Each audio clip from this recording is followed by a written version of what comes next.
where she felt attached to her parent for her whole life and like she couldn't separate, okay? It's a very difficult bond to break because this child from an early age is taught that this kind of abuse is love. So it takes a lot for these kids to finally break away and stop talking to their parents.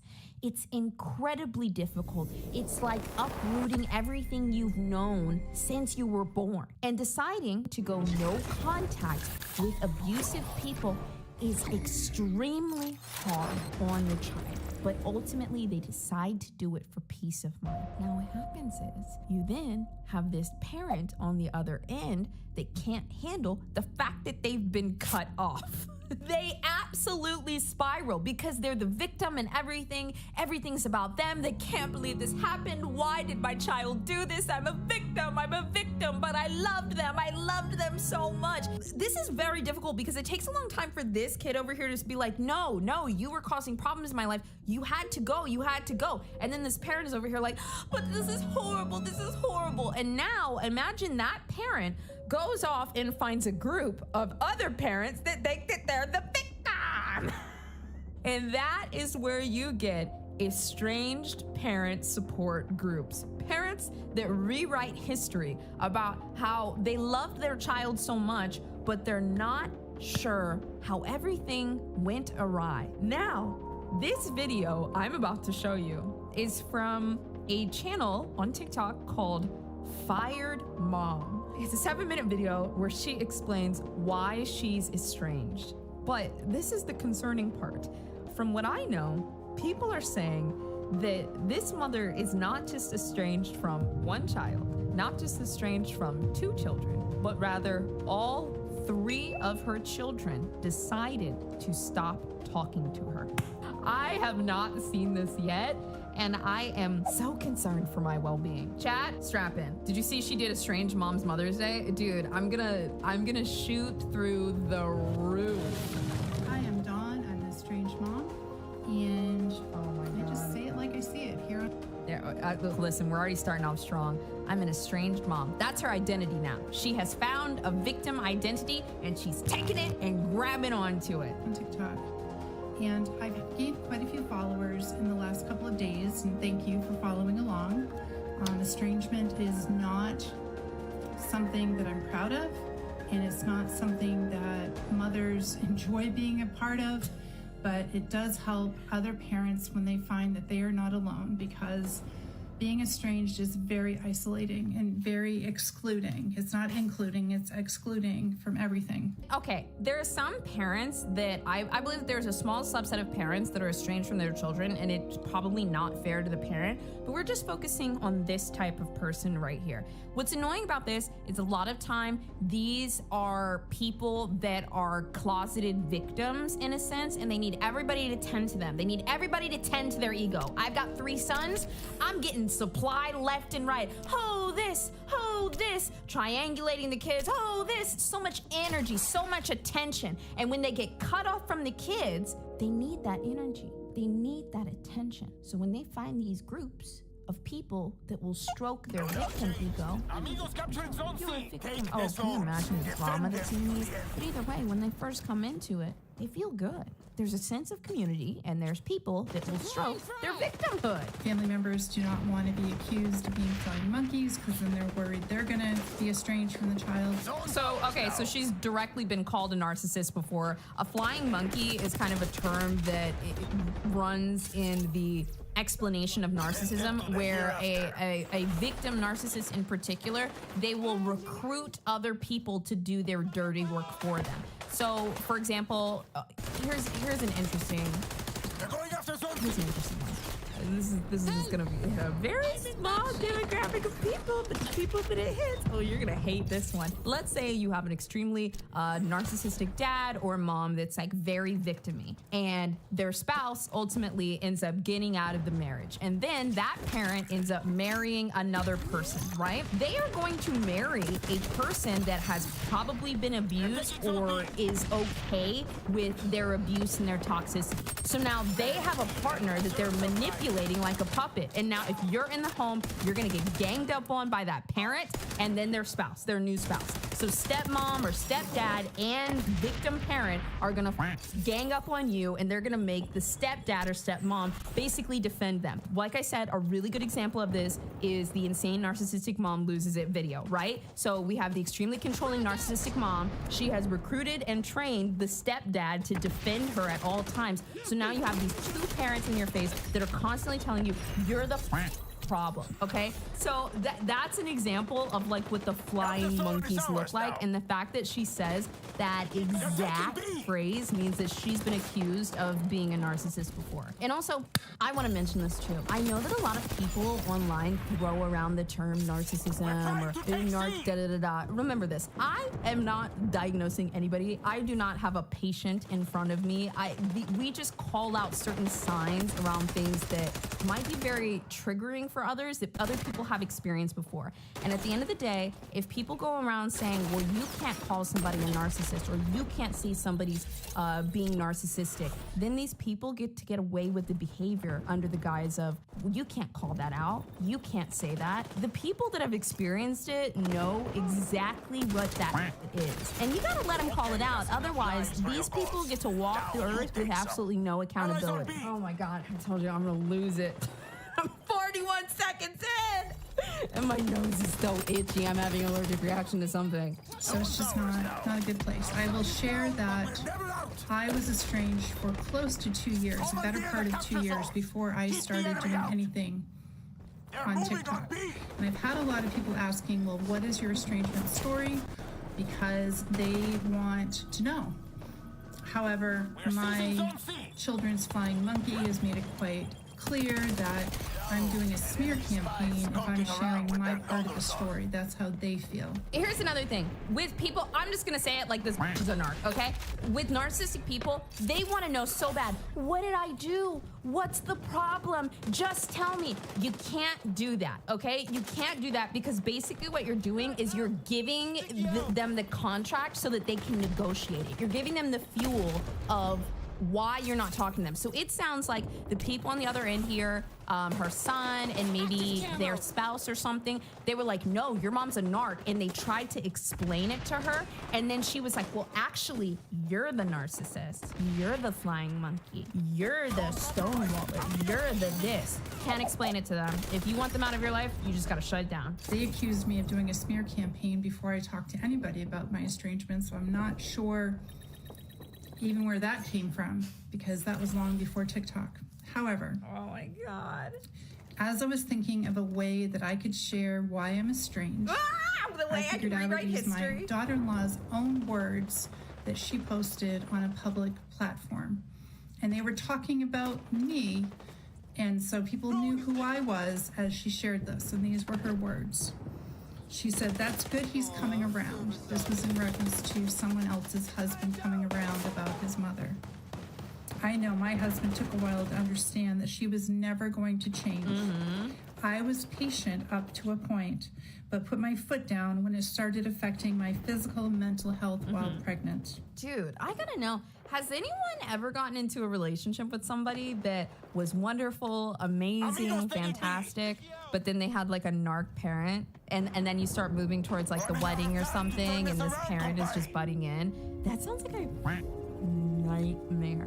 While pregnant, my daughter-in-law became pregnant with my granddaughter a month after I suffered a severe concussion. Victim! Here's the victim! Severe concussion. Oh my God. I have my concussion story that I shared just recently, and it's also in my in one of the playlists under concussion. Concussion playlist? Concussion. Concussion playlist? Concussion playlist! One of my treating doctors, when I was in a psychosis, called it a heck of a concussion TBI psychosis playlist? Oh my God, it screams victim. Victim of the year. Also, I love, she's also a one-upper. The daughter, or the stepdaughter, said that she was pregnant just to explain the state that she was in. She's trying to carry her child to term. She wants the child to be happy. She can't be going through this stress. She was just explaining the situation. And this mom's like, excuse me, I had a concussion. And also, if that wasn't enough, I also had psychosis, and one of my doctors said that it was the worst he ever seen. So sorry you were pregnant while you were talking shit about me, but like that, literally that's her mindset. What a piece of shit. I had had a concussion a year prior, and I have an ultra rare disease that affects acetylcholine in my body. Oh, the acetylcholine. Chemicals in my brain as Okay. well, and in your brain, and everyone's brains. Yep. So my doctors don't know if that's why my reaction to my concussion and prolonged recovery was a part of it. The reason I bring this up is during my concussion recovery, my behavior was erratic. My behavior was dramatic. Oh, it was dramatic. So she's claiming that this was a one-time event. That's not how she normally is. This was a one-time event.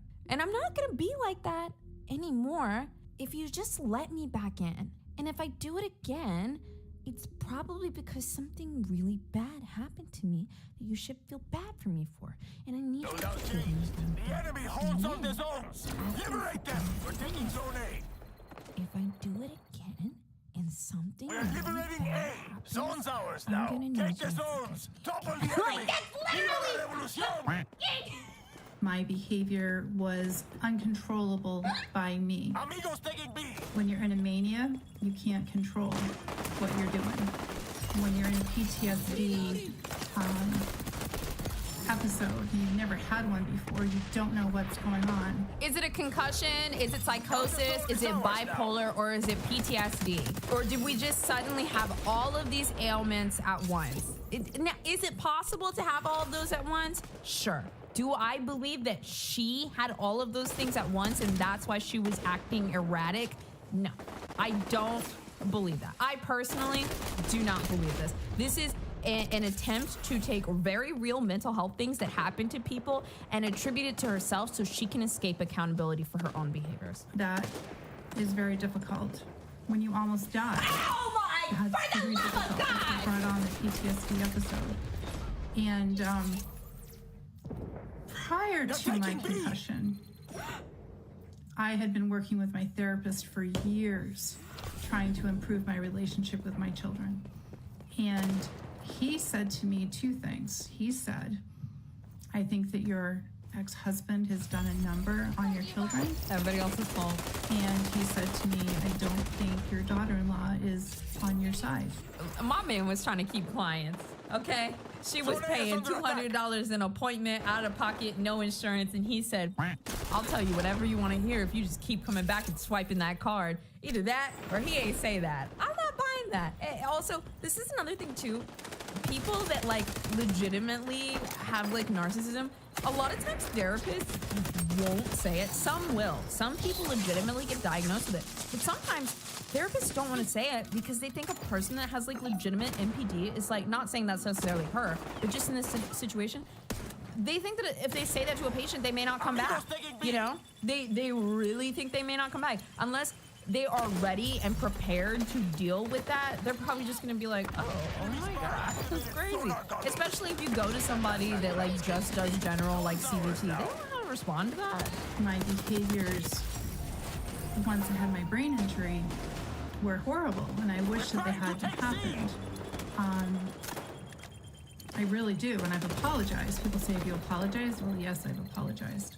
Now, my brain injury took me well over 2 years to get to the point that I was not dealing with symptoms on a daily basis.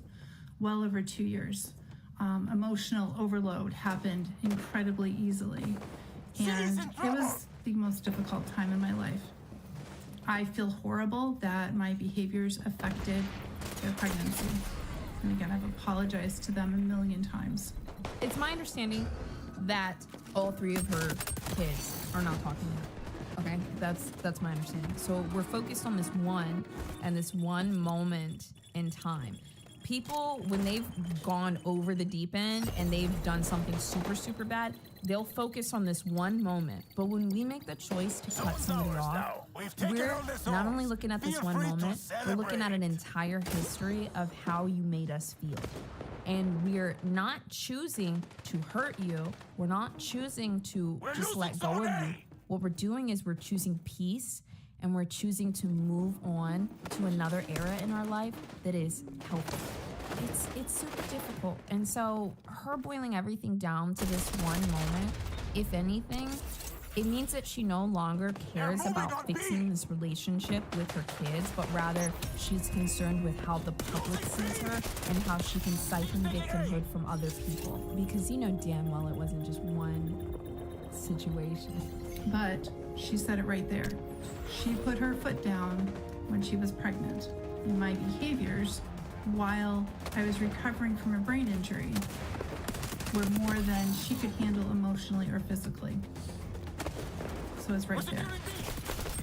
At the point when I finally was not having daily symptoms and actually could start to live my life again, I was estranged from 2 of my children.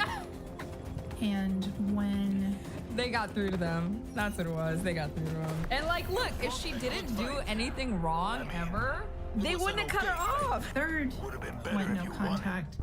He had said to me beforehand, he had said, you know, that his childhood experience was not the same as his brothers. But they are all each other's best friends. Ooh. All of them. And the things that he said to me when he went no contact, he had never said to me before.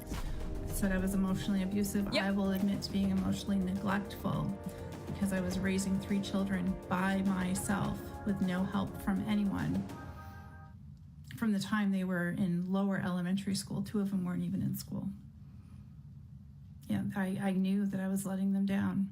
I've done lots of deep dives into where I could have improved my behavior as a mother.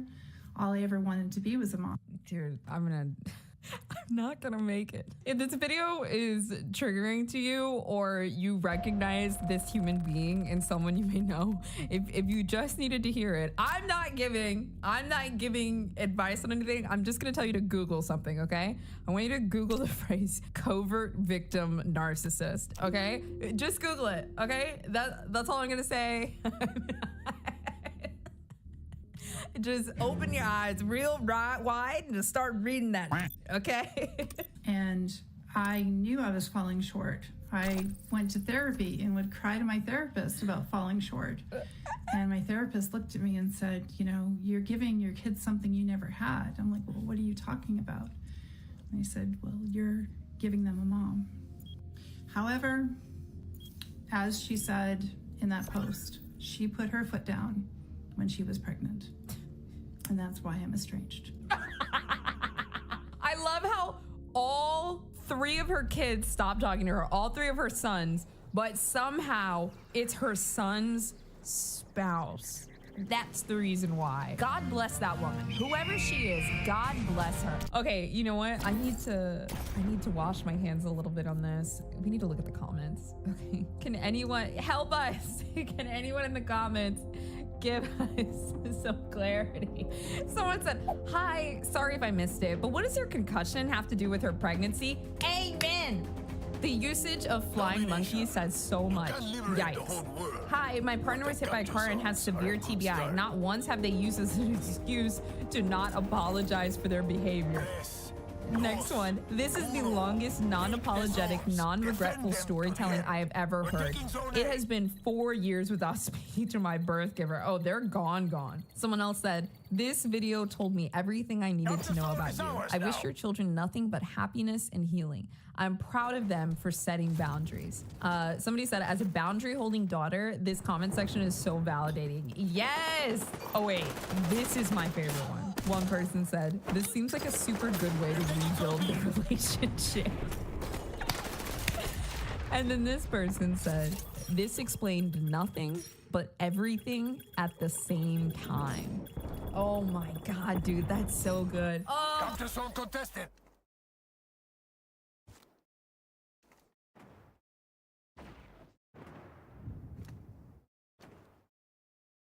Ladies and gentlemen, I am Ing Slasher, and I like to make videos about the story of Call of Duty. I mean, we talk about everything involving Call of Duty, whether it's leaks, news, gameplay, everything in between, but story is the one thing that I really like to talk about.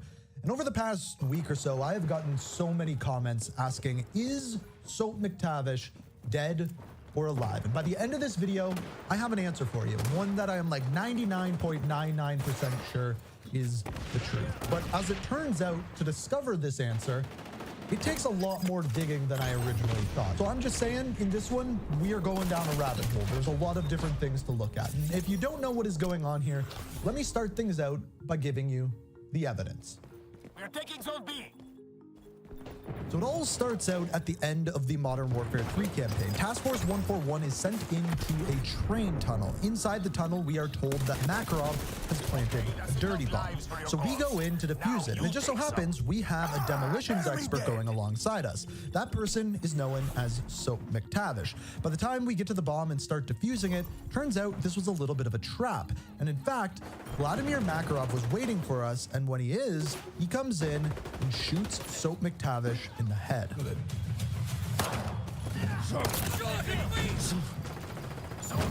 Take us to hell with you, Captain. Never bury your enemies alive.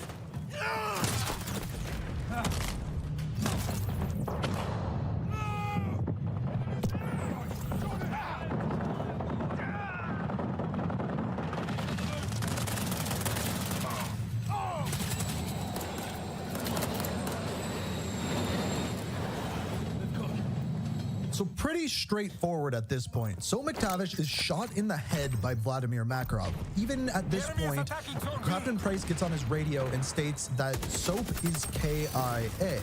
After which we see a little cutscene where there is quite literally a funeral for Soap McTavish. We see the urn, he has been cremated. Therefore, Soap McTavish is dead, right? Therefore, clean cut, plain and simple, dead. Well, as it turns out, months later, we are introduced to a new Soap McTavish skin. This one was a part of the Black Cell bundle in the Battle Pass, and in it, it states that he, Soap McTavish, was not in that tunnel, leading us to believe he might actually be alive.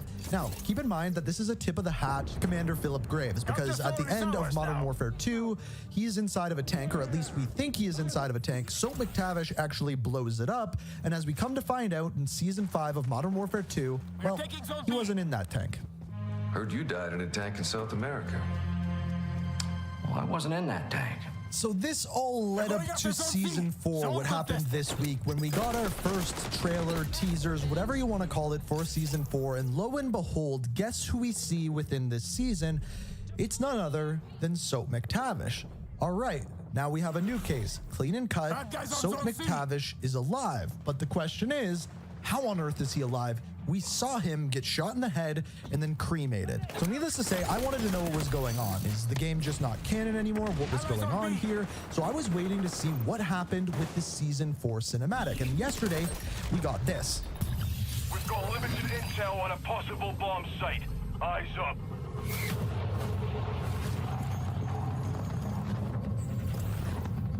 Expect contact. We don't know who we're dealing with, but neither do they.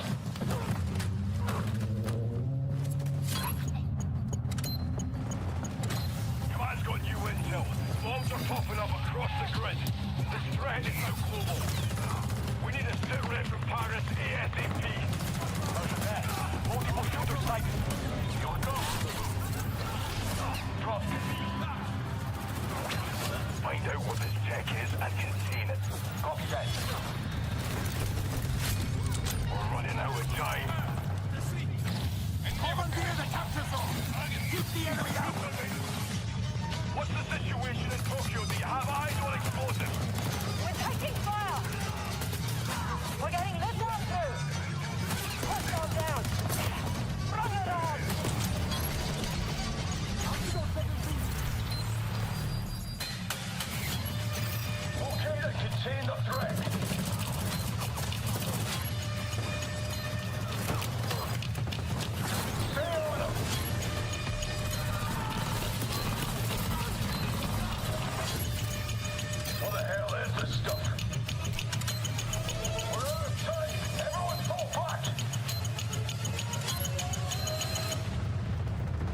cutscene makes a lot of sense. Soap is the demolitions expert, and he is being sent in to go and defuse these chemical weapons. Now, there's a whole other backstory behind the chemical weapons, and if you'd like to see me dive into that in a future video, hit that like button. We can go over that in another video. I'm making this one all about Soap. So this is clear cut. Soap is alive, right? Well, you may have missed something at the beginning of that trailer. As it turns out, this trailer does not take place in 2024 or even 2023. It takes place on May 22nd, 2022. So this brings us to our next thing, the timeline. So for the sake of this, I'm going to leave out what happened early on when Yurzikistan with Farah and Hadir and all of that. We're going to start with the earliest known thing we know about Task Force 141, and that is of the invasion of Verdansk, which actually happened in April of 2019. This is the earliest known thing that we know of. This is where Task Force 141, at the time they weren't Task Force 141, go in and stop Vladimir Makarov from this attack on Verdansk. This was before the invasion from Khalid al-Assad or anything like that. This was the first known thing, April 2019. So this was before the events of Modern Warfare 2019. That was in April. Fast forward to October 2019. That is where we start to see Alex, Captain Price, Farah, Gaz all join up, and we see the events of Modern Warfare 2019. Keep in mind, at this point, Soap McTavish has not yet been introduced. So far, this is what our timeline is looking like. The next thing that we have is what happens in Verdansk. When we were first introduced to it, we see Task Force 141 fighting on Verdansk against the Zakhaevs, against Khalid al-Assad, and by the very end, we hear of Soap for the very first time. McTavish to actual. So, what's your position? Have a click off the coast. Things are really heating up out here. Hold tight. We're moving your way. On me. This one's almost over, except for the name calling and finger pointing. So after this, the next thing that we are introduced to in regards to Soap McTavish is actually in Modern Warfare Zombies. Modern Warfare Zombies, and specifically Operation Deadbolt, takes place in the year 2021. After the events of what happened in Verdansk, everything that we know about the Zakhaevs, everything like that, Operation Deadbolt is the very next thing in the year 2021. So now our timeline is starting to look a little bit like this. Now, as far as chronologically, the next thing that we know that happens is in the year 2022, May 22nd, which is the cutscene that we just got in Season 4. So this takes place between Operation Deadbolt and the beginning of Modern Warfare 2. So this event where our demolitions expert, Soap McTavish, is sent in to deal with these chemical weapons happens at this point. Therefore, also happening before Vladimir Makarov had escaped from prison. So that being added into our timeline kind of right in the middle, but after this, we then have the events of Modern Warfare 2 and Modern Warfare 3. I don't think I need to go over these. You guys kind of know what has happened in these games, but by the very end, we also know what happens. Soap McTavish gets shot in the head. So this is all making sense up until this point. However, I will tell you right now that not all of the Modern Warfare 3 seasons take place before the events of the campaign. In fact, Season 1 introduced Nolan into multiplayer, who was in the Modern Warfare 3 campaign, and they even explained to us that he escaped from Task Force 141's custody, which happened during the Modern Warfare 3 campaign. Therefore, what this tells us is that different seasons take place in different time periods. So as you can see, the so-called return of Soap McTavish actually happens in the middle of the Modern Warfare trilogy timeline, not at the end of it. So there is actually zero evidence supporting the fact that Soap McTavish actually survived. Now, this brings us to our final thing, the verdict. So I hate to be the bearer of bad news, but from everything that I'm seeing here, I truly believe that Soap McTavish is indeed dead. Because of those final scenes, we literally see him laying on the ground. We see him cremated. The nail in the coffin for me is when they put out the cinematic here, they actually showed us that it takes place before the events of Modern Warfare 3. But there's also something bigger to take away here. That means that all of the seasons of Modern Warfare 3 and Warzone are taking place at different periods of time. Some more evidence to prove this is that when you actually drop into a game of Warzone, it doesn't say anything like a date or a year. It just simply says day one. And I think they did that on purpose to not nail down any sort of date that we were going into Urzikstan. But what this also means is that there is potential for them to go back even further. In future seasons, we could see characters like Imran Zakhaev, or we could see characters like Captain McMillan actually come into the game because there is no set time period for what's going on. And as we know, the war in Urzikstan happened years and years before, starting in like 1999. So there is a lot of potential for other characters to be added into this story now that our various different seasons are actually time jumping. So it's not that Soap's return is not canon, it's just we were in a different period of time. Like I said, I'm like 99.99% sure about this one. There is that one option that there was some body double in the tunnel, but I don't think that's the case. I think them putting that time period in the cutscene, like I said, is the final nail in the coffin. So press F to pay your respects to Soap, and I think that is the end.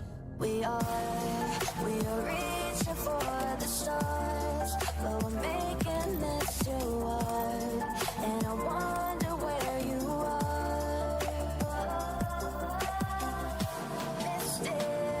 Mysterious, that's the part you always show.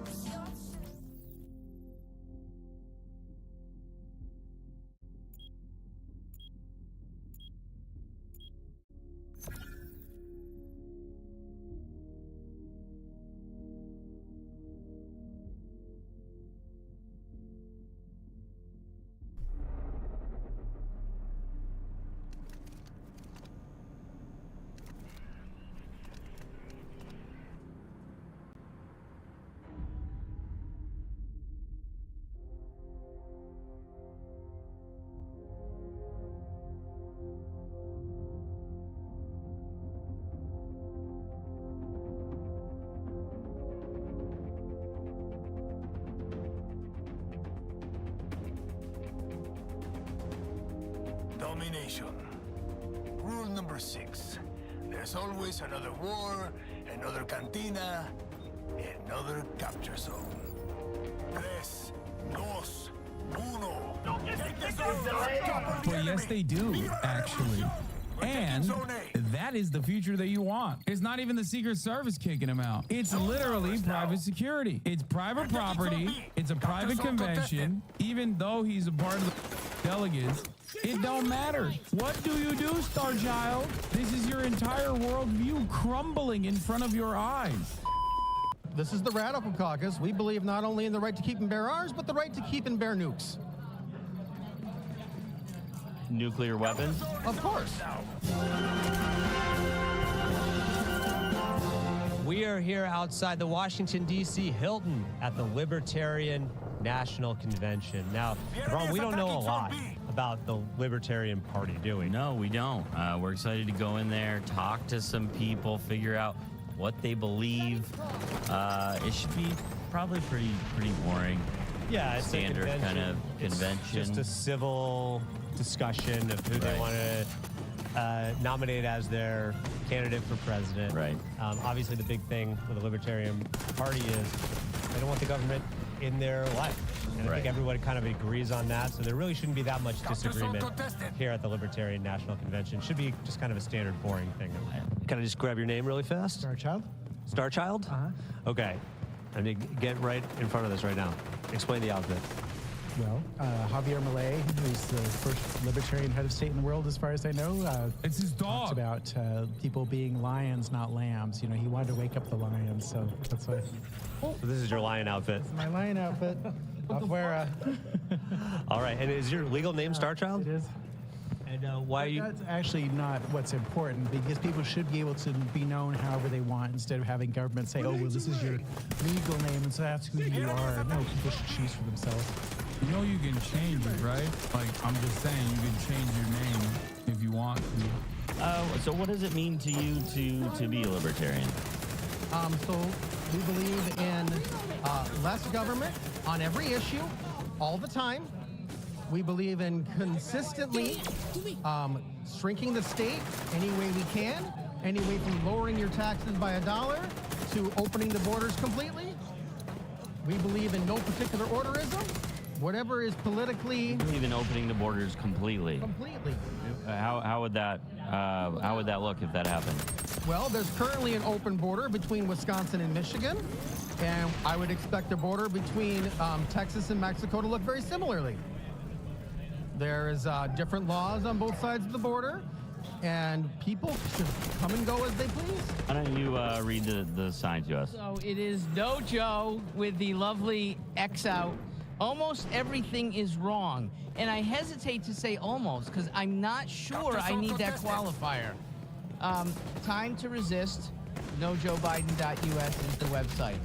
And I ran with this sign in New Hampshire and Vermont. New Hampshire did not go well, 11th place. It should be something everybody here can agree on, whether it's you believe in re-legalizing cocaine, or if you just kind of laissez-faire and like the Statue of Liberty. We're here at the Libertarian National Convention here, the biggest gathering of beards in the country. It's basically a beard convention. A lot of people with beards are here. There's one with somebody with a beard now, kind of looks like Santa Claus. I think facial hair is just, it's a joy of being male. It's a privilege we have. We should rejoice in it and take advantage of it. And, libertarianism is all about expressing yourself, and I think expressing yourself through facial hair is a legitimate way to do that. And pretty much everyone in my organization who has the capability of growing facial hair has some. I see probably about 90% of the men here have pretty long beards. Yeah. Why is that? I think libertarians just like to be a little bit different. They like to go against the grain of society, and for such a long time, it was like the mandatory uniform is that you were clean shaven every day. And so doing something, it's like getting a tattoo, or it's like dyeing your hair a crazy color. It's just a way of being an individual and standing out from the crowd. Libertarians are kind of famous for their belief in gun rights. Do you subscribe to that? Do you feel that way, that people should be allowed to have their ownership of their firearms? So, this is the Radical Caucus. We believe not only in the right to keep and bear arms, but the right to keep and bear nukes. We're claiming A. Nuclear weapons? Of course. Things will probably get worse before they get better. But they will be worse for a much shorter amount of time if you empower individuals. Well, if everyone gets blown up by nuclear weapons really quickly, then that's a very short amount of time. Well, in that case, I love Jesus, and I hope you do too. We're all meeting the afterlife. I respect that chatter. I respect that man who might be a chatter, because that is the Hasanabi doctrine. I'm just saying, if you want to be a state, you have to have a nuke. That's a chatter, dude. That's a Hasanabi head, bro. Straight up. There is a full bar. Look right here. Over there. Full bar. What would you say? I would say like 40% of the people here have had a drink in their hand. Is that a screwdriver? It's a fuzzy navel. What's a fuzzy navel? Vodka and orange juice. I thought that was a screwdriver. Well, I'm not sure, but it's good. It's good? Yes. How many have you had today? This is the first and only. There's peach. Is there peach in there? Peach schnapps or juice? Can I smell it? It smells like just like orange juice and vodka. It is. That's a screwdriver. Drinking a mimosa? Oh, yeah. How many have you had today? One. Goes right to your head though, right? Yeah, perfect.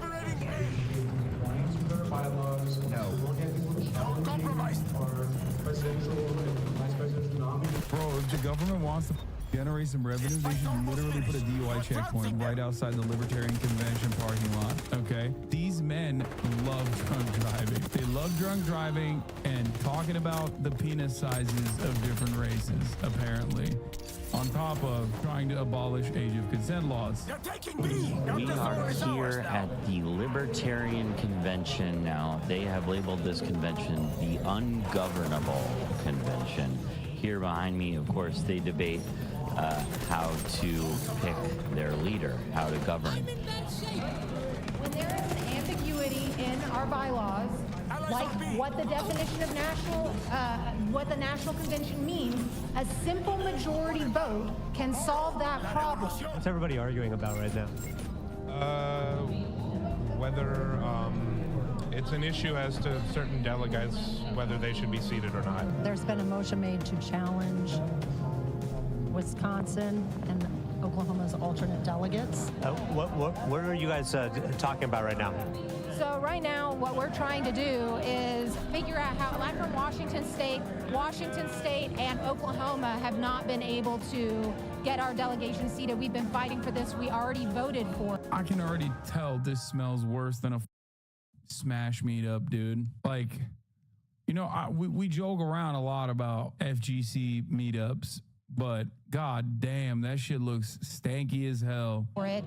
And right now, we're trying to make the argument that there is a way to solve this. We already voted on this. There's a way to solve this other than to amend the bylaws and then vote on everything again. We already voted on this as a body. So how close is the Libertarian Party to picking the presidential candidate here at the convention? You know, I wish we were doing it right now. It seems like for a group of libertarians that debating these like bylaws, it feels like a very rules-driven conversation here. It's just a surprising thing. It is a surprising thing, right? It's supposed to. Libertarians love rules, though. That's the thing that people misunderstand about libertarians. They love rules. They love thinking that there's a magic set of rules that they understand that no one else understands, that they can just like say, and then it'll be like a magic spell, and and the spell will magically cause the cop to go, oh, I'm sorry, sir. To be the party of love and individualism and all this, and Robert's Rules of Order is a cancer.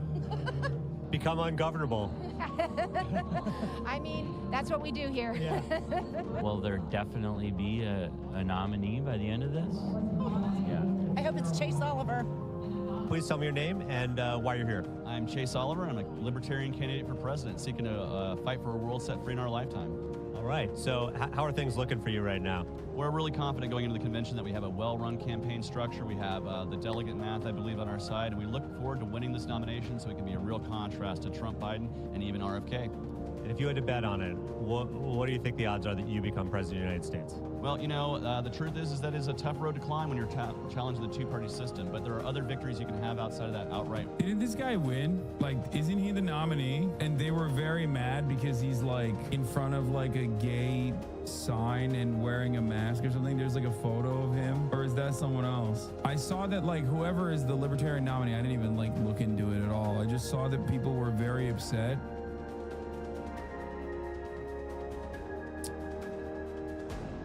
I will never forgive you. I will never forgive you for not only getting me so good, but also like look into it at all. I just saw that people were very upset.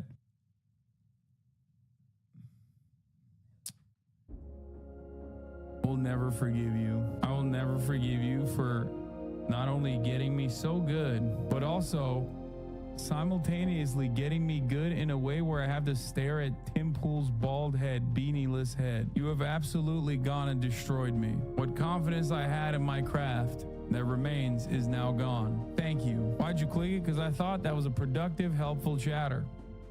See, that's the worst aspect to this. You can't bait me in a contentious manner because I'm used to that. But when you actually bait me in a helpful manner, that's where the sacred bond of trust between Hasanabi, the streamer, and the good chatters falls apart. It perishes. Okay? Aren't you essentially a liberal? You've gained a wealth from donations by presenting as a socialist, yet live in $1 million house. Most of your income comes from the top of the hour ad breaks. Oh, you missed it. You missed your opportunity. Still posting. You'll get me one time, chatter. Bait like that is why Stalin had to purge everyone. Yeah, here's the 3-minute ad break now. Win, you can change the, you can push the Overton window towards liberty. You can win ballot access and major party status in states all over the country. And what I say is we're going to build the party foundation up so that we can start tearing the state down. In 2 sentences, what is your platform? My platform is this. If you're living your life without force, fraud, coercion, theft, or violence, your life is your life, your body is your body, your business is your business, your property is your property. It's not mine and it's not the government's. If you had to pick a Democrat or a Republican, a Joe Biden or Donald Trump, gun to your head, who would you vote for? The gun would go off. Yeah, my go. Something that's kind of interesting, RFK Jr. Is scheduled to speak. Yeah. We're here for an RFK event, and you can schedule to start, I guess it was scheduled to start 2 minutes ago, but you just look at the crowd. It's a huge packed house here. Not a seat empty. They even have a bunch of areas for people to kind of lay down. where there's a bunch of empty chairs so people can kind of lay down and spread out. So the excitement is thick. Very, very, very happy to be here today. I'm going to speak about the United States Constitution. There's nothing funnier than the RFK Jr. conference drawing the biggest crowd at the Libertarian Convention, considering that he's just a regular Democrat, okay? On virtually every aspect of both foreign policy and even most domestic policy, he's just a boring ass liberal Democrat. Having said that, however, the one area where he is not the regular run-of-the-mill Democrat is vaccines. Not even just anti-vaccines, anti-medication, I think, which is, I guess, for many of these libertarians, the major problem that they have with modern American governance. My goat. Had a constitution that only enumerated government powers, but nowhere limited them. And so facts that George Mason and the Bill of Rights was enshrined felt that Donald Trump scheduled to speak. Now, those are not libertarians. No, not at all. Not at all. Probably everyone has agreed that that's okay and won't have an issue. Would you not take him over the other two? No. Why would I? My gripes with Joe Biden aren't, I want his identical policy paper, except for I'm also an anti who thinks that Ashkenazi Jews and the Chinese made COVID to kill white people. Because that's just RFK Jr. That's crazy. I want RFK Jr. I want Joe Biden on TRT with even more brain worms. Like, what are we doing? I'm swapping the dementia with brain worms. Literally brain worms, like physical worms. What the with that? I mean, they invited them here. I'd assume everyone in the party would want. RFK is fundamentally the most anti-capitalist nominee. No, he's not. What are you talking about? Oh, that was a joke. Okay. Yeah. So, well, what are your thoughts on Donald Trump speaking here tomorrow? I can't repeat what I'm thinking. It sounds like it's not a good thing, though. It was ridiculous. He has his own platforms. He doesn't need ours. We pay for our own mics. We pay for our own dais. We pay for our own conventions. He has his. Damn. Seems like libertarian hates free speech. How do you feel about Donald Trump speaking at the Libertarian National Convention? If he was coming here to debate our candidates, and this is true for Joe Biden or anybody else, I would welcome that. But he's not coming here to debate us. He wouldn't even debate his fellow Republicans all primary season. He ducked the debates, on Donald Trump, which I thought was very fitting. If you could give a message to Donald Trump, what would it be? Go away. Why didn't they let you speak there? Because she says it's because she didn't see me and she saw him. Well, you've been here for at least like an hour, right? Yeah. Correct. They just don't want it done. Now my motion's going to become a question of privilege. Because because RFK is speaking at 340. My motion pertains. Oh no, yes it does. Because this time is going to RFK instead of our presidential candidates. And I'm trying to get that time back. And these people are running the clock. And that is unfair to us as a party. Comment about the there's nothing funnier than being this upset. Taking it this seriously, that's awesome. This guy's great, man. For our libertarians, all just Reddit mods, that room is basically r/neoliberal. Yes, every libertarian is at least 100K plus karma. Trump bullshit. Excuse my language. Yeah. Many of us are angry that he's being featured. And why are you angry that Trump's going to be featured here? It's insulting that, one of our opponents, especially from the duopoly, is taking up our convention space. Yeah. And what are you planning on saying? Liberate them. You'll wait and see.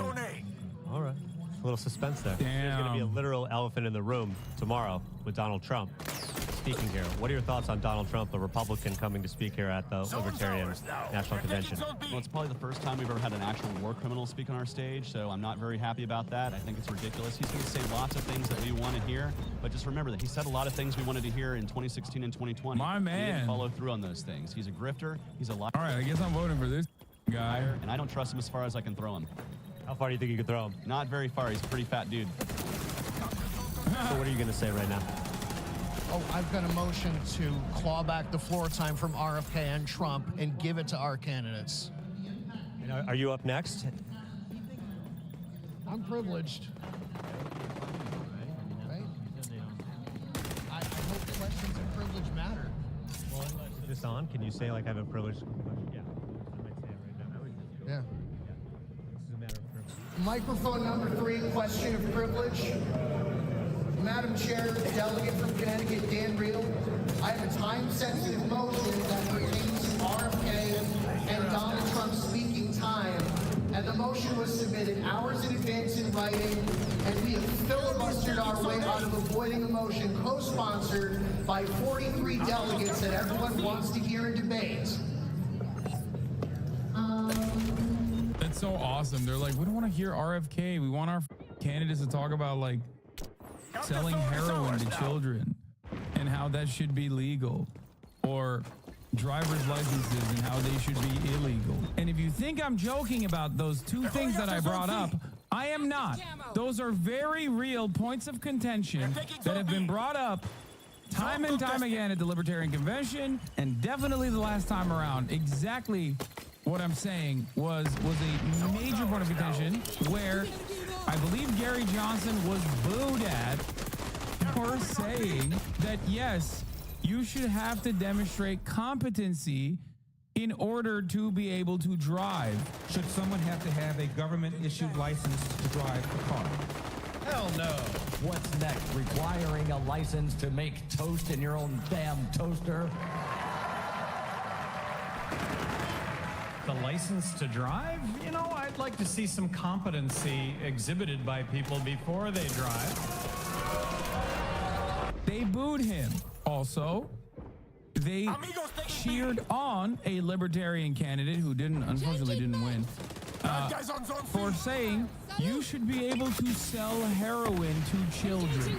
I believe it was 5-year-olds purchasing heroin. Oh, I would support some legislation that would stop children from being allowed to purchase drugs and prosecute anyone who would put a child in danger, because I do believe that children do need some protection. Yes, you should not be able to sell heroin to a 5-year-old.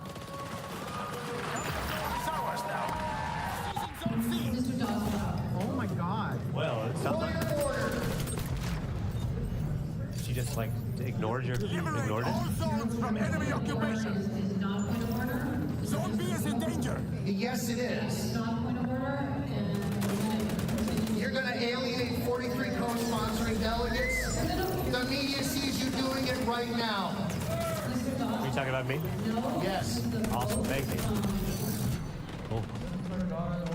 I'd like to propose that we go tell Donald Trump to go fuck himself. Here, here. Handing over. That was his secret. He had that shit in the chamber, dog. Yo, that's what I'm talking about. He was like, yeah, just wait for me. Wait, I got some cooking. Ovation for that. We're a Libertarian Convention looking to nominate libertarians. We do not need to give that time to non-libertarians.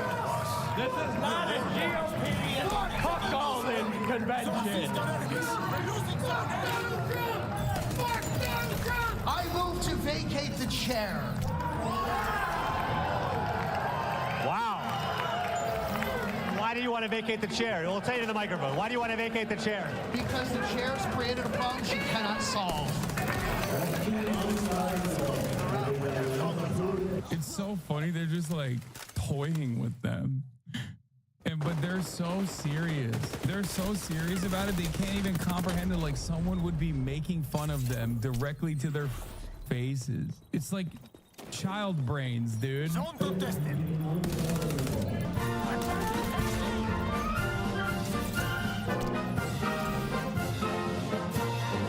Well, there you have it from the Libertarian National Convention, the ungovernable, trying to prove to the American people why they should be the governing party. Best of luck to the Libertarian Party in 2024. Hey, maybe this is your year. And this starts. Low key, it could be. historically unpopular candidates going against one another. Who knows, man? Is it a character that you embody here, or is this you? Starchild is me. The character, to the extent of character, is the Argentinian lion. You know, the people waking up and demanding our rights and freedom. Well, Starchild, thank you for talking with us. Appreciate it. Libertad Carajo. What does that mean? Viva Libertad Carajo. It's a long live liberty, damn it. It's Javier Milei's. I appreciate you talking with us. Starchild, my goat, or my lion, I guess. Not my goat, my lion, my giraffe. I don't know. Libertad Carajo. That was awesome. People still stand Javier. What do you mean? This is the Libertarian Convention. Of course they stand Javier. That's like one of the few times where like an out and about libertarian anarcho-capitalist is like actually seized power and wasn't like planted as a US-backed dictator who turns into a fascist. Javier is libertarians, Bernie Sanders. Yeah, man. Can we talk about real shit yet? Free Palestine? Wait, what? Bro, have you been here? This is the 7th hour of the broadcast. Which candidate do you support? Potentially the libertarian one. RFK Jr., baby, let's go. Let's go. But I thought you gave Gaza 9 hours, as we said last time. Get him out! Get him out!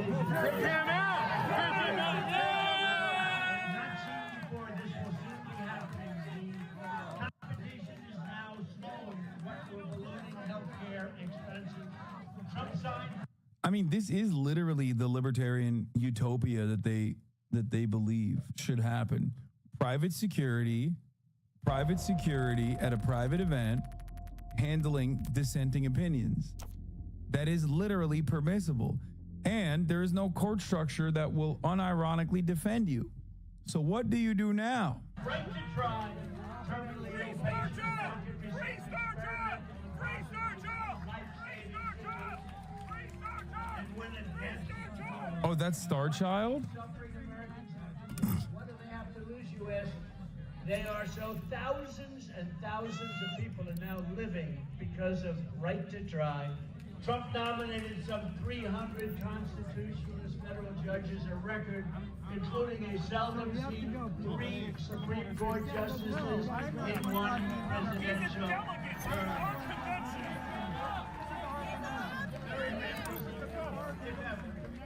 Trump canceled and defunded federal diversity, equity, and inclusion programs and other state-funded races. The VA Mission Act was Trump signed. Less military veterans receive federally funded medical care in the private sector. If delayed, bent their treatment in VA hospitals. Another word. But yes, they do, actually. And that is the future that you want. It's not even the Secret Service kicking him out. It's literally private security. What do you do? It's private property. It's a private convention. Even though he's a part of the delegates, it don't matter. What do you do, Starchild? This is your entire worldview crumbling in front of your eyes. Stop debate lording, bro. I'm not. Topple the enemy! Viva la revolución! We're taking zone A. They go out, they get a private doctor, they get better. People were waiting online for 2 months, 3 months. Bro, this is don't California, Virginia. 6 months. And not anymore. Trump signed a measure that streamlines the system of federal. We got NATO countries to pay hundreds of billions of dollars.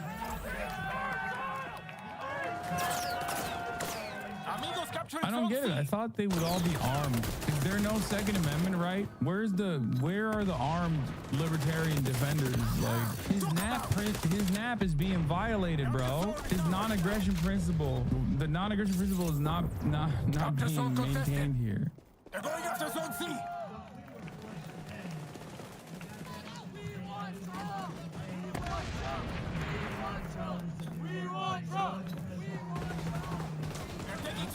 You might have already said it, but it must smell crazy in there. Oh, you know it, dude. You know it.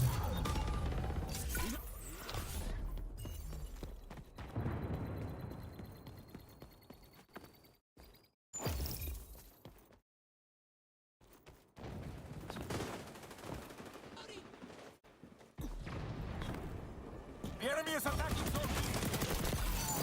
I require first aid. Get in! To me! That'll come in handy.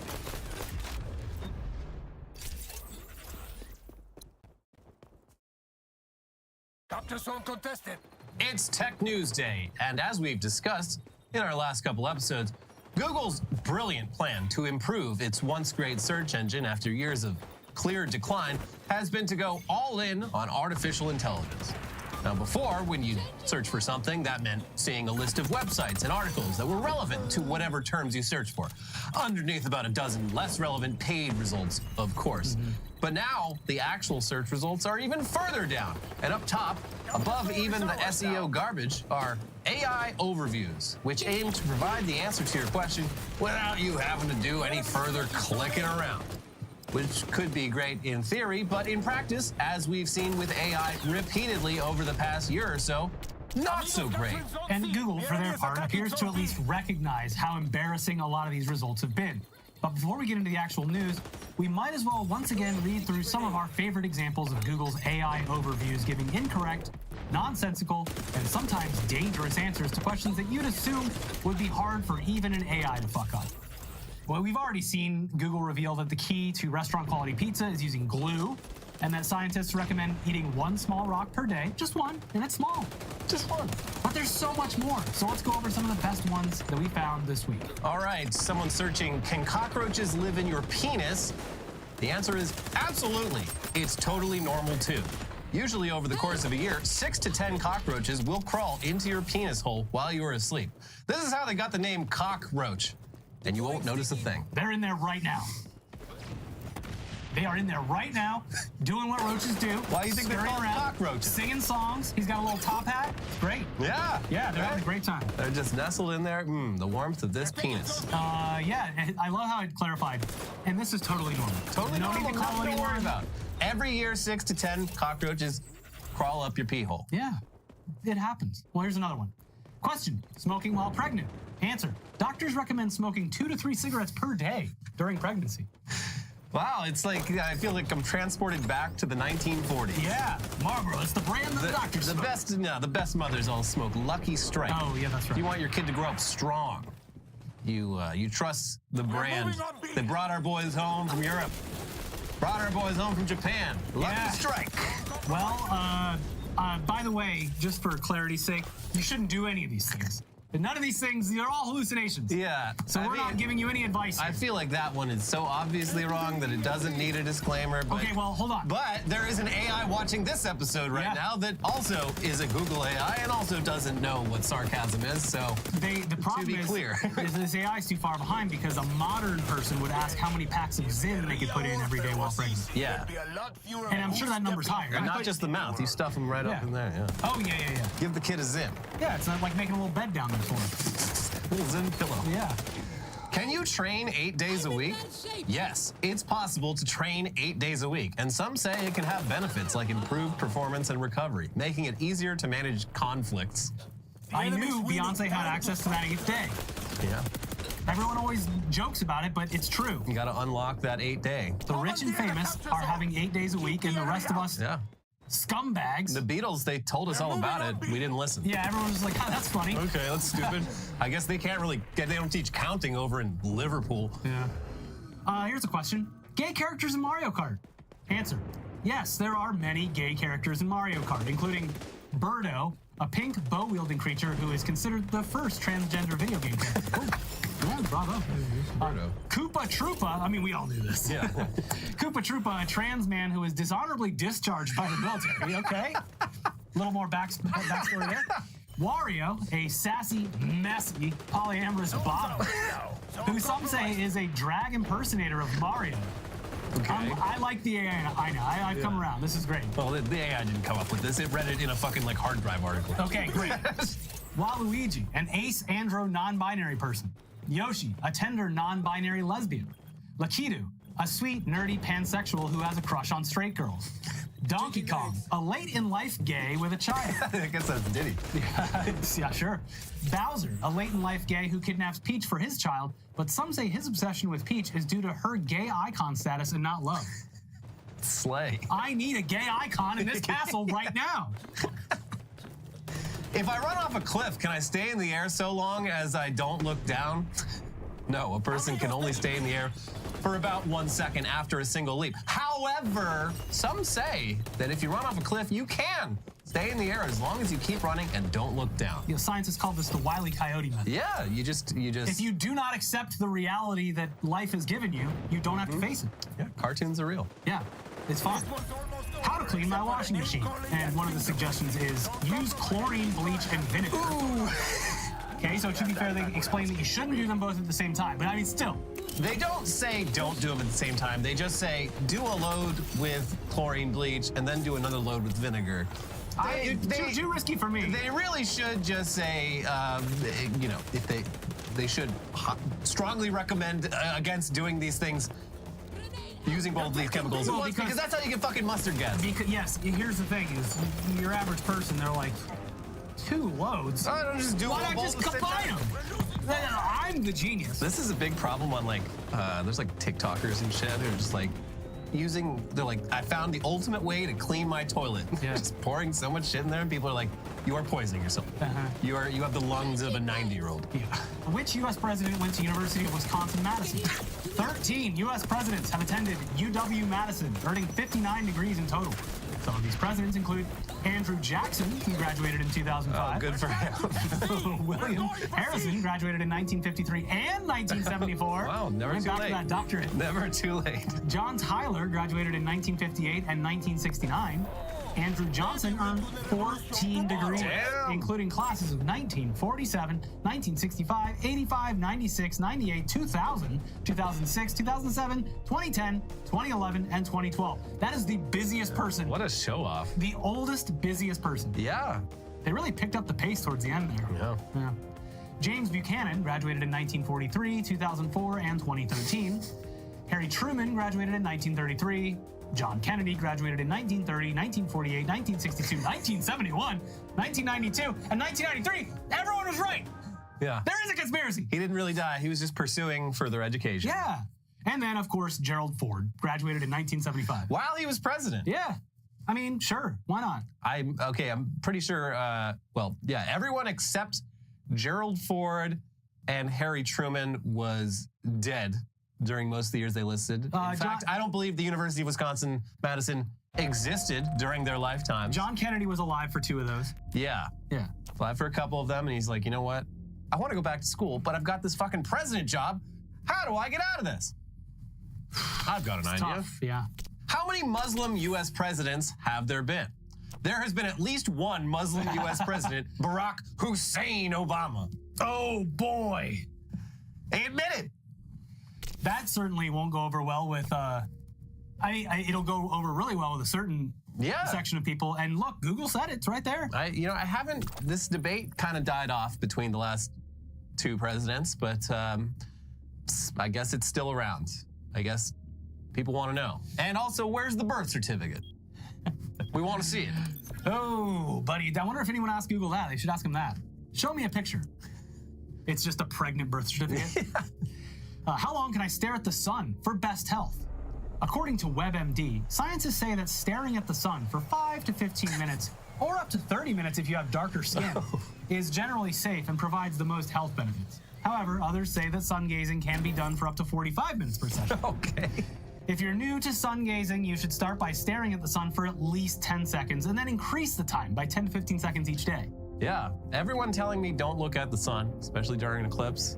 Yes. What they don't know is I've been going out every day and staring at the sun in incrementally longer periods. Yeah. I'm used to it. Yeah. It's basically a vaccine for I the can't sun. go out at nighttime anymore because I can't see anything. Yeah, no, my vision is just entirely full of black holes. Yes. Makes it really hard to drive. But the important thing is that I can stare at the sun for longer. That's right. Yes.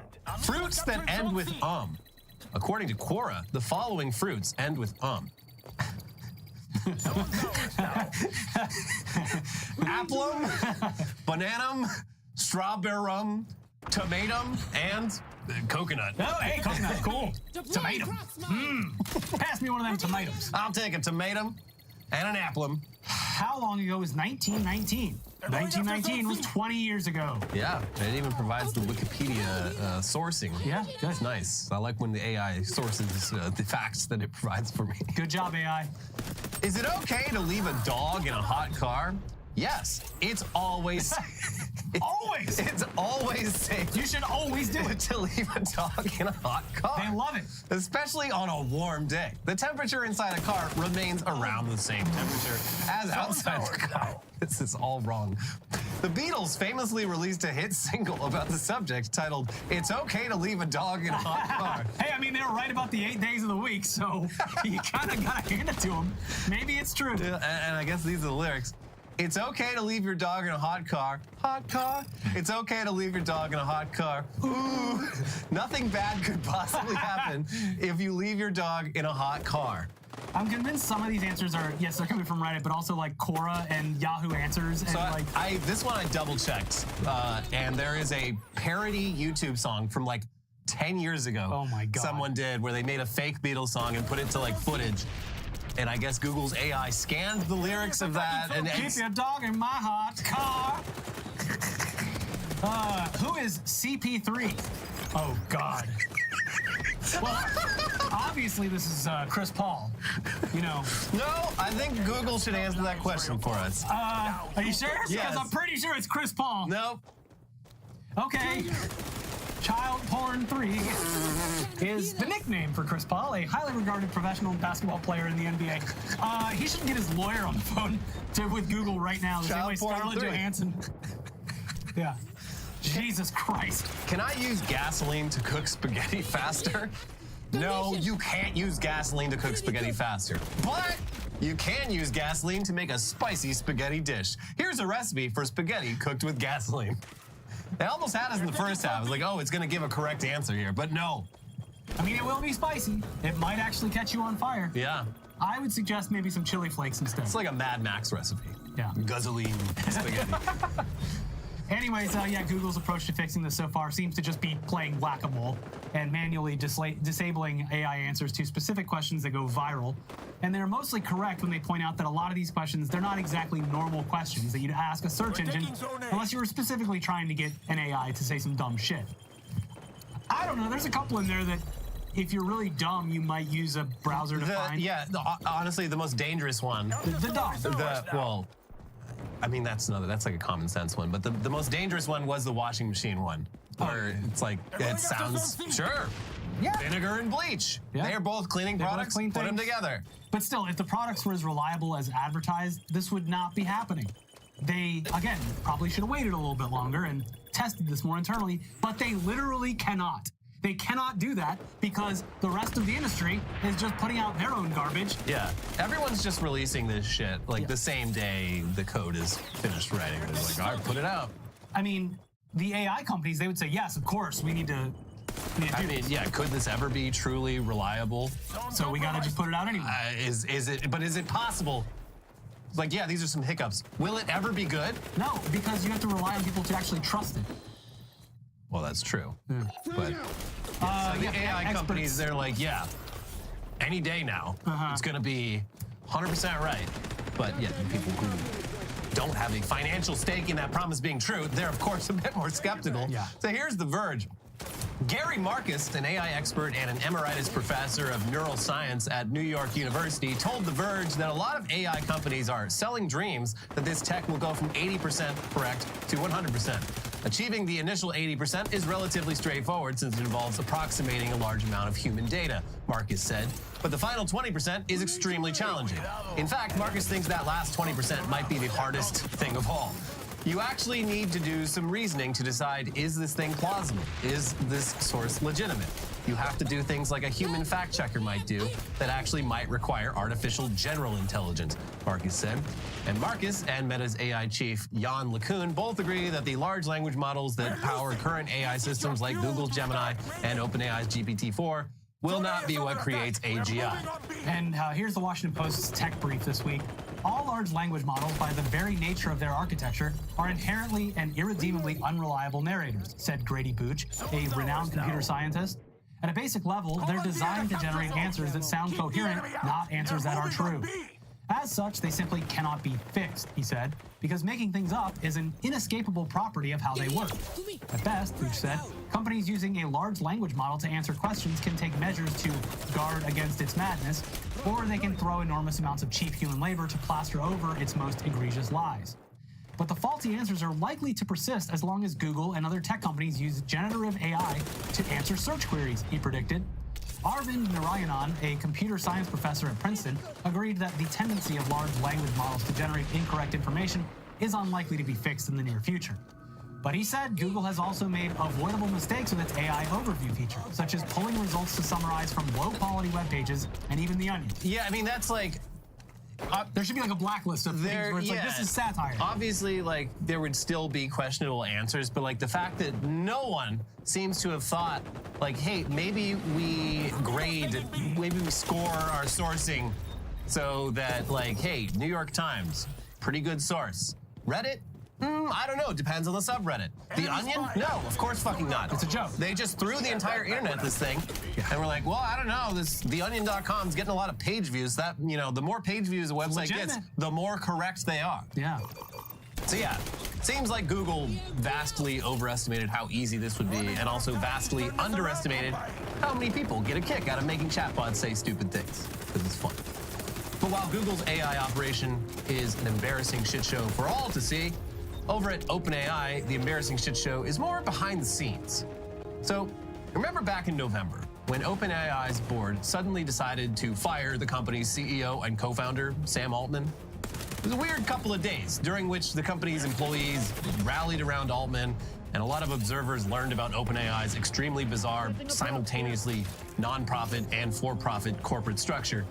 And in the end, Altman got his job back and basically forced out a bunch of the board members who had him fired. At the time, the reasons for Altman's firing were mostly speculation, but recently, one of those former board members, Helen Toner, finally provided an explanation on a podcast. So here's The Verge. Toner says that one reason the board stopped trusting Altman was his failure to tell the board that he owned the OpenAI startup fund. Another was how he gave inaccurate info about the company's safety processes on multiple occasions. Additionally, Toner said she was personally targeted by the CEO after she published a research paper that angered him. Sam started lying to other board members in order to try and push me off the board, she says. After two executives spoke directly to the board about their own experiences with Altman, describing a toxic atmosphere at OpenAI, accusing him of psychological abuse, and providing evidence of Altman lying and being manipulative in different situations, the board finally made its move. Toner cites the launch of ChatGPT itself as an example of how the board didn't have real oversight over the company. When ChatGPT came out November 2022, the board was not informed in advance. We learned about ChatGPT on Twitter, says Toner. Wow. Yeah, that's not how a board is supposed to work, especially one, again, very weird corporate structure. It's like a 501c3 that has oversight over a for-profit company, but like, yeah, the org chart is like fucking insane. Yeah. But yeah, you generally, when you have a board, they're not supposed to find out news about your company from Twitter. Well, you know, they'd be like, oh, be more careful, and I don't want to do that. Let's just get this thing out there. So yeah, sounds like this Sam Altman guy, he's a real stinker. And the board was well within its rights to kick him out. Toner also points out that Altman has a bit of a history of pissing off the boards of companies that he runs and either getting fired or nearly fired as a result. Seems like a great type of person to be pioneering a technology that even its proponents agree has the potential for serious long-term harm to the human race. But speaking of egomaniacs with their own cults of personality, it's time for the part of the show where we check in on Elon Musk. Last week, we decided to give Elon the week off for everyone's sake. Yeah. And so he could see his children. But we unfortunately, once again, have much to discuss. And let's start with some hot goss. Ooh, spicy news. So you remember a couple years back when the Wall Street Journal alleged that Elon had had an affair with the now former wife of Google co-founder Sergey Brin? Well, since then, that woman, Nicole Shanahan, has found herself back in the spotlight in a very unlikely way. Yeah. Surprising. Yeah. She signed on as the running mate of presidential candidate Robert F. Kennedy. And last week, the New York Times dug into her background because this is very relevant all of a sudden. He's running for president, baby. And she's going to be the VP if that happens, which it won't, but they still got to look into it. Zero fucking chance. Yeah. But yeah, they published a little background on this lady, including about that alleged affair with Elon. Here you go. Mr. Brin and Ms. Shanahan found the coronavirus pandemic lockdowns challenging, 3 people close to the couple said. Among other things, they struggled with their daughter's autism diagnosis, the people said. Ms. Shanahan began going out more without Mr. Brin, according to 5 people and documents viewed by the Times. At a party in early 2021 in Miami, Ms. Shanahan was so intoxicated by drugs and alcohol that she required an IV infusion, the documents show. That fall, Ms. Shanahan threw a Studio 54-themed birthday party for herself at a New York club. Mr. Musk, a longtime friend of Mr. Brin's, attended. In December 2021, Ms. Shanahan saw Mr. Musk again at a private party in Miami that his brother Kimball Musk was hosting in connection with the Art Basel Festival.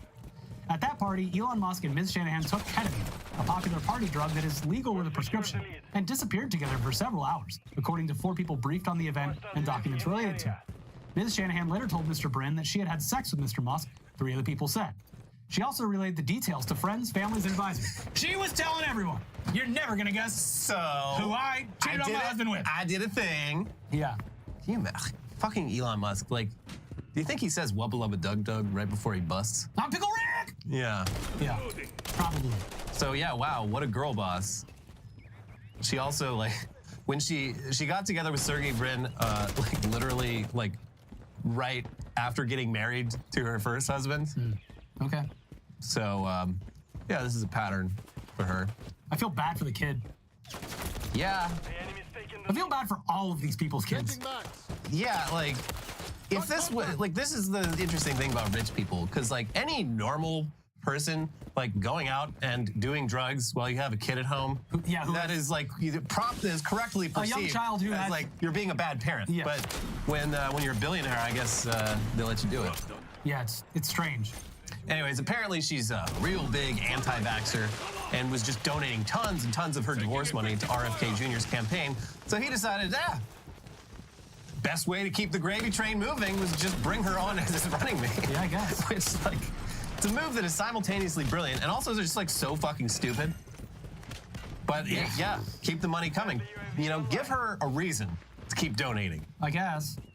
But he's got his own history of fucking adultery. Yeah. They are 2 peas in a pod. Yeah. 2 people that love cheating on their spouses. Yep. I'm sure Cheryl is just stoked about them spending all this time together now. Well, she can rest easy knowing that there's 0% chance that he will ever win the election. Yeah, that's good. Yeah. But yeah, enough about Nicole Shanahan. Elon's got a lot of friends, with benefits and otherwise. And this week, the Wall Street Journal revealed something that's really not at all surprising at this point. Elon and Donald Trump are so close that they talk on the phone multiple times a month, and they're like twirling the cord. I was just gonna say, like, they talk on corded phones so they can twirl it. No, you hang up. What are you doing? No, you hang up. You hang up. And then he goes, Kimball, get off the phone! Get off the phone, I'm with Donald! Kimball, stop! Yeah, it's adorable. It is pretty. Melania, hang up the phone! Elon's coming! Barron, stop trying to log on to AOL. Stop eavesdropping. It's a private conversation. So here's from their reporting. Donald Trump and Elon Musk have discussed a possible advisory role for the Tesla leader should the presumptive Republican nominee reclaim the White House. Oh, no. It's the latest sign that the once frosty relationship between the 2 men has thawed. The role hasn't been fully hammered out and might not happen, people familiar with the talk said. But the 2 men discussed ways to give Musk formal input and influence over policies related to border security and the economy, both issues on which Musk has grown more vocal. Musk, along with the billionaire investor Nelson Peltz, has also briefed Trump on a plan that they've developed to invest in a data-driven project to prevent voter fraud, according to some other of the people. Peltz and Musk also told Trump of an influence campaign in elite circles that is already underway, in which Musk and his political allies host gatherings of powerful business leaders across the country to try to convince them not to support President Biden's re-election campaign. This is insane. Oh, this is bad. First of all, just based on Trump's track record, he's absolutely using Elon and he won't get this position. But there is a chance because there's so few people left that would just willingly throw themselves over to Trump, knowing that it can end badly, that this might actually happen. And look, Joe Biden is winning no favors. He is a very bad person who is willingly letting a genocide happen. But Jesus Christ, the other option is insane. Yeah, I mean, say what you will about Biden, but if you're Elon Musk, like, this man just signed, like, some of the harshest tariffs in a generation to specifically protect your shitty fucking car company. Which is also ironic because Trump did the same thing. Yeah. Anyway, it continues. As recently as 2 years ago, Trump and Musk were publicly trading insults. But in recent months, the two men are developing a friendly rapport and talk on the phone several times a month as the election nears, the people familiar with their talk said. The pair have held discussions on immigration, technology, and science, including the U.S. Space Force. Their views and interests have grown more aligned, people said, with Musk calling Trump directly on his cell phone. Ooh. Trump has told Musk, one of the world's wealthiest people, he wants to find a way to get him more involved if he wins in November.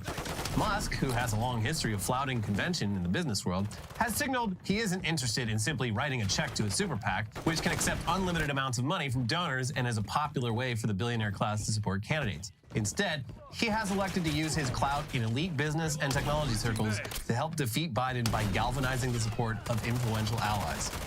I wonder if that's the reason when Kid Rock called Trump and he didn't answer. He's probably on the phone with Elon. Yeah. Sorry. Oh, call waiting. Oh, no. Oh, it's Kid Rock. It's just, that's Bob. He's drunk dialing again. So this, of course, it's all pretty surprising. If you recall previous statements Donald Trump has made about Elon Musk, like this one back in 2022, when Elon Musk came to the White House asking me for help on all of his many subsidized projects, whether it's electric cars that don't drive long enough, driverless cars that crash, or rocket ships to nowhere, without which subsidies he'd be worthless, and telling me how he was a big Trump fan and Republican, I could have said, drop to your knees and beg, and he would have done it. But then rockets to nowhere. Then again, neither of these guys, they're very principled. It's all about power. So yeah. If Trump wins in November, I guess you can look forward to Elon Musk having an active role in how this country is governed. And not just Musk.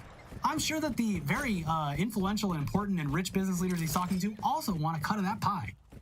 God. We live in hell. Yeah. Also, like, it almost is a threat that he's like, and I'm not going to write a check to a super PAC, so this is your chance to get me on to do stuff. Yeah. Man. What a terrible, seems like the easiest thing to be like, hey, you see that? Can you see that into that future? Yeah. Looks pretty bad, right? But me, Joe Biden, I'm going to offer you a better alternative. I'm not just going to say, hey, I'm not that, so therefore, I guess vote for me. Yeah. I'm going to do something actively to try and improve the lives of people. It's very frustrating. Yeah. Every election is worse than the last one. How does this keep fucking happening? Yeah, I don't know. Anyway, let's move on to our weekly roundup of Cybertruck disappointment. Now, we previously read from a local news article from the state of Maine about the hostility that one of the state's two Cybertruck owners has been enduring from the general public. A lot of thumbs down, middle finger. But we appear to now have some information about Maine's other Cybertruck owner, who clearly feels that the public wouldn't be so mean to the Cybertruck if it just got to know it. Check out this flyer. It was spotted in South Portland, Maine. Come check out the Cybertruck. Get a close-up look and learn what it's all about. Bring the whole family with you. Curious? Is it a car or a truck? Why does it look like that? What's it made of?